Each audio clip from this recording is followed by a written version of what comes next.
Welcome to the Red and Gold Report. We are just a mere few days away from week one of the regular season of NFL football. Yes, we have talked for months about free agency and the draft and camp and the roster, and now here we are just days away. The Chiefs will take on the Cardinals in the sweltering heat of Arizona this Sunday afternoon. Now, you might not be surprised to hear that I'm going to be predicting that our Chiefs are going to leave Arizona with a W.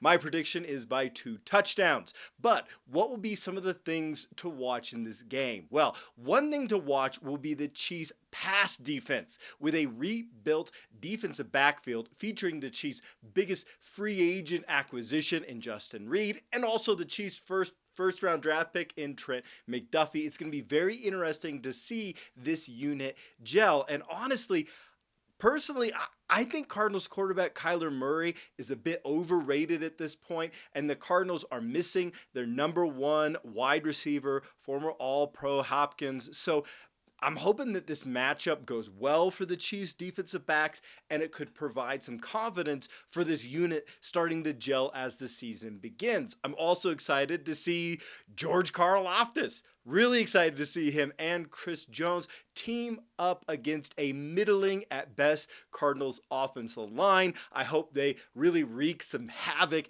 They get back there to Murray, get him off of his game, and beat that Cardinals offensive line. On the other side of the ball, we've been waiting for months to see who rises to the top of the Chiefs wide receiver pecking order. So it's going to be really fun to watch who gets how many targets, how each wide receiver is used. Now, the concern I do have in this game for our Chiefs is the running game. The Cardinals have a decent, not excellent, but decent front seven, but the Chiefs really struggled with the running game to run the rock throughout all this preseason. For my part, I'm really hoping Isaiah Pacheco is given opportunities early and often.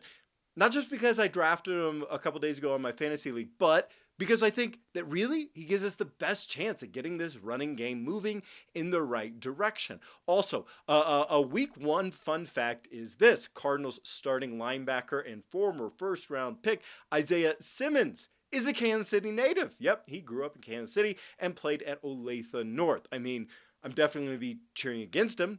Hope he has a terrible game and we win, obviously. But hey, fun fact, right? So, so with week one here we go. I'm excited. Let's go Chiefs, right? And hey, before we get to all the other Chiefs news this week, make sure you subscribe to the Red and Gold Report on YouTube for the best weekly Chiefs news and analysis on the interwebs. In other news, Patrick Mahomes recently cautioned fantasy football players everywhere that a different wide receiver for the Chiefs is going to have a big game each week. Personally, I really don't care about fantasy football that much. I know, don't hate me. I love the real game a little more. But you know what? I'm really intrigued by this. I'm intrigued to see what a Chiefs offense looks like spreading the ball around instead of just keying in on Hill and Kelsey as we have done in the past few years. In other news, NFL.com has come out with its big power rankings heading into week one of the season, and you're not going to be happy about it. Not going to be happy. They had the Chiefs slotted into the 7th spot. That means that the Chiefs are behind the number one ranked Bills, who we beat just this January in that epic playoff game. It also means that the Chiefs are ranked below the 49ers. Like, they're going to be starting unproven Trey Lance at quarterback. They didn't have an excellent season last year. I don't know what's up with that. So yeah, great job on that article, NFL.com. In other news, well, more than just news, I guess. It's a little different. It's something I'm interested in going into week one because I'm interested to see what happens this whole season. And that is how Patrick Mahomes is going to creep up in the Chiefs history books during this season for his stats. And I'm excited to see it. Patrick Mahomes is currently 3rd for the most passing yards in Chiefs franchise history. He only has to throw about 2,500 more yards to leapfrog over the great Trent Green into 2nd place all time for our franchise, which means if he's healthy, he's virtually guaranteed to only be trailing Lynn Dawson in passing yards by the end of the season. Similarly, Mahomes needs just 171 passing completions to move into 2nd place all time for the franchise for passing completions. Of course, he's already the franchise leader in pass completion percentage and passer rating. So those are going to be really interesting records to watch, hopefully watch fall this 2022 season for Mahomes as it unfolds. Other news, moving into roster moves. Tight end Blake Bell and his injured hip have officially been placed in injured reserve, though we're hoping he returns this season. The team has also now fully stocked the practice squad, and here are some of the practice squad moves I thought were actually interesting.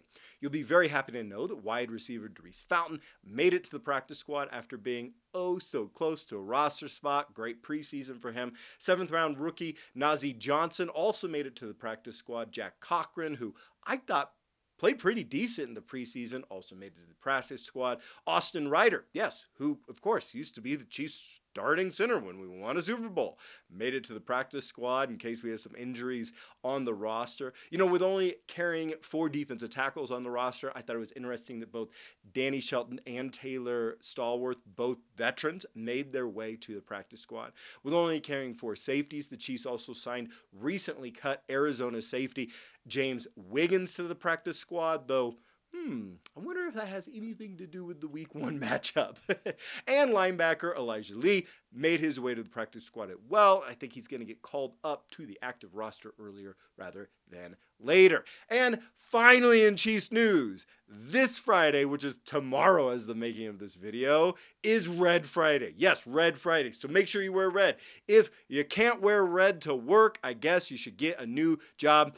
But seriously, I've always loved Red Friday. I love how Kansas City just comes out to support the Chiefs on Red Friday. One thing I just want to say about this is, like, I remember the years we kind of stank it up, you know, back in the day. And all of Kansas City still came out wearing red. Like, we're not fair weather fans, right? So this even on the good years, we're out there too. We're out there every year. And this year, it's going to be no different. Get out there, wear your red on Red Friday. It's a blast. It's a great Chiefs holiday. You know what to do. But that's it for me. So what do you think? What are you looking to see in this week 1 matchup against the Cardinals? What do you think the final score is going to be? Who do you think might be a surprise star? Leave me your comments below. Make sure to subscribe to the channel. Thanks for watching, and go Chiefs!